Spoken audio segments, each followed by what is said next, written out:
In the United States, the topic right now is the topic of immigration.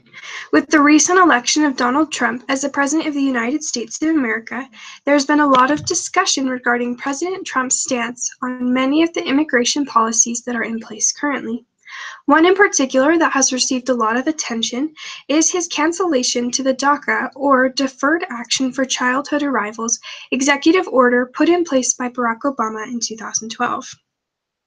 In case you are unaware of what the DACA program is, USCIS, or United States Citizenship and Immigration Services, defined it as the following. 2012, the Secretary of Homeland Security announced that certain people who came to the United States as children and meet several guidelines may request consideration of deferred action for a period of 2 years. Several guidelines allow the deferred action and are subject to renewal. They are also eligible for work authorization.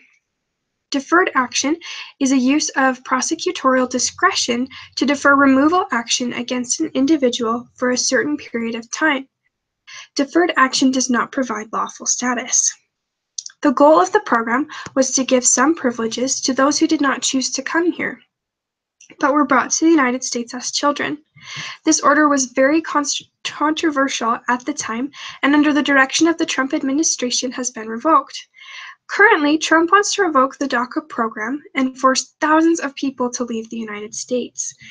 While there are reasons why we would want to end this program, ending DACA ultimately would have a negative impact on the United States, and we need to work to protect it.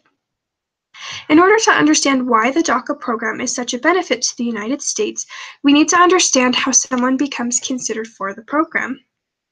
The process to apply for DACA is quite long and detailed, and the following are requirements for someone to be considered.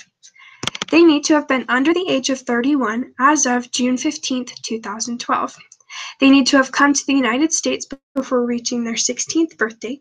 They need to have continuously resided in the United States since June 15, 2007 up to the present time, and physically present in the United States on June 15, 2012 at the time of making their request for the consideration for the program as well.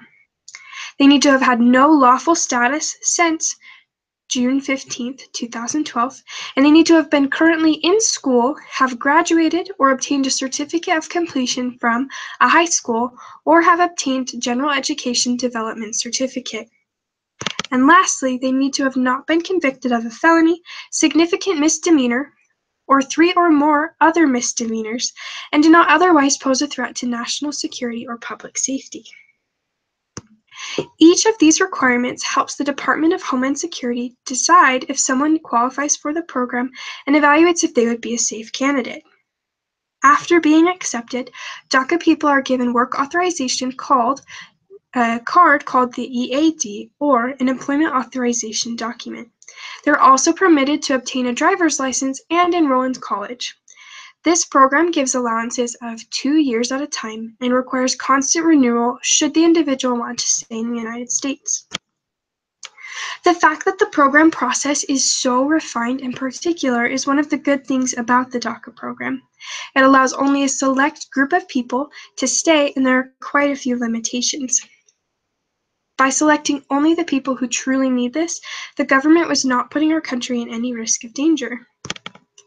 There are so many reasons why the DACA program is a beneficial program to have in our country. The first is that people in the DACA program did not choose to come to the United States on their own free will, and understand that.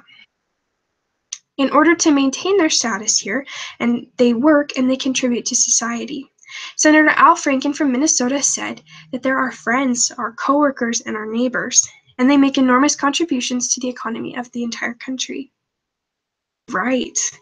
A majority of the people on the DACA program have authorization to work and contribute to our economy. Removal of these people would result in a huge hit to the United States economy. The DACA program also allows individuals the opportunity to pursue experience and education. I currently work for international services here at BYU Idaho, and I have worked with many DACA students. These students have a drive to learn and grow just like any other young adult. The opportunities available to them here in the United States are so much better than that of a country that they don't even know, but would have to call the Department of Homeland Security. Just like any government policy, there are pros and cons. Possibly contribute a piece of a solution to a very difficult immigration situation. There are hundreds of thousands of illegal immigrants here in the United States, and removing those who are not allowed to be here could help solve that. And thousands and thousands of people would be deported, and that could allow for Americans to have a better chance at a job, or even just a little extra room to breathe. The DACA program is the way that it was instituted. Many believe that Obama did not have the constitutional right to put in place the program and that he misused his executive power. Concerns are important to consider. We need to think about these people differently. They did not come to the United States with malicious intent. They came because they had to with their parents. By forcing them to leave, we are asking them to leave what they call home and move to a country where they may not even speak the language.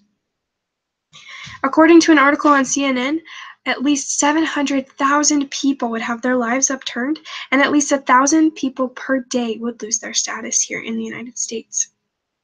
This program does not give way to citizenship or even provide a promise to permanent stay. It does our country no harm. For these people, they deserve a chance to become better people, and we have a way to help. By contacting our local government representatives, we can share our opinion and make a difference. DACA individuals are often called dreamers because they're following a dream, and we can help them attain that dream. Thank you.